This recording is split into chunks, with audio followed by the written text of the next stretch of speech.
Let me ask you this question, which is, why are you so interested in this biblical story as opposed to any other biblical story? Well, that is because, first of all, Jesus believed in the flood model, and it's the basis for the entire authenticity of the Bible. If you can prove that the Genesis story is false, you have destroyed the entire belief system on which Christianity is based. So that's why we use this model to show people that Noah's Ark was real and that the story is true. Well, couldn't the story have been symbolic, metaphor for other kinds of events that took place? How about creation? Couldn't that have been symbolic or metaphorical in the language that's there? Well, it is possible, but when we look at the 4 postulates of creation and we compare them with the 4 postulates of evolution, only the postulates of creation have been observed. Evolution is based on 4 major ideas. None of them have ever been observed. Number 1, that life comes from non-life. We have not one single example of life coming from non-life. Number 2, that all the life forms that we have today came from single-cell life forms. Many people do not know that while we do have single-cell life forms that we call bacteria, we have no 2-celled life forms, we don't have 3-cell life forms, we don't have 4-cell life forms, we don't even have 5-cell life forms. That is, we go from single-cell bacteria to complex life forms. So there's no evidence that all life comes from single-cell life forms. The third postulate of evolution is that time and chance drive evolution forward, of course, and time works against evolution. The chance of one simple 100-unit protein coming together by accident this is a very big number. Time and chance make evolution absolutely impossible. The fourth postulate that evolution is based on is that what we see today, minor genetic variation in species, is evidence of macroevolution. So because cats are different colors, dogs are different sizes, that means that fish turned into cows. And of course, we know that that's not true because Mendel proved that all the genes that exist today, you can shuffle them around, but there are no new genes that were created. Let's think about the 4 major postulates of creation.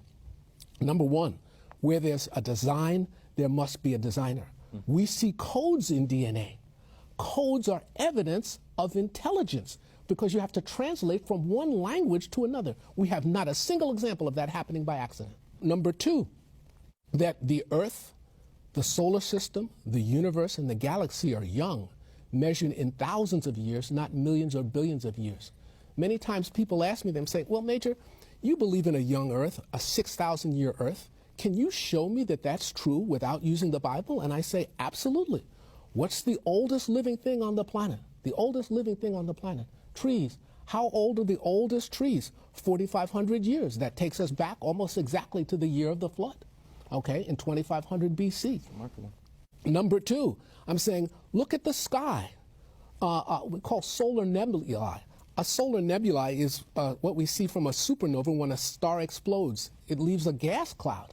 Because of our radio telescopes that we have now today, we can look deep into space and we can actually count the number of solar nebulae that are there. And how many are there? A supernova takes place about once every 26 years.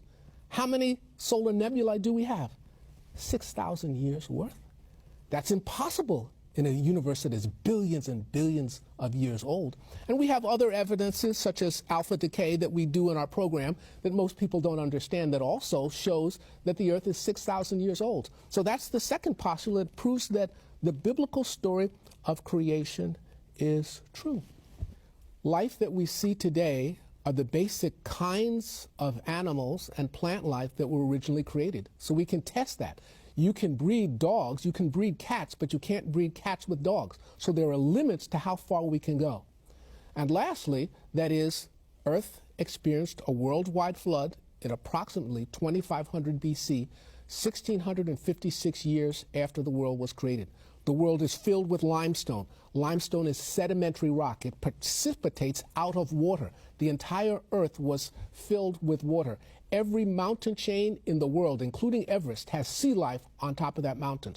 The mountains rose out of the water, so we know that there was a worldwide flood.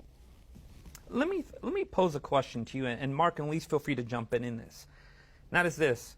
Most people who don't believe in God aren't card-carrying members of the Atheist Club. They haven't studied molecular biology. Yes. Why don't they believe in God? What is the struggle there? Neil, I'm going to tell you, that's a very good question.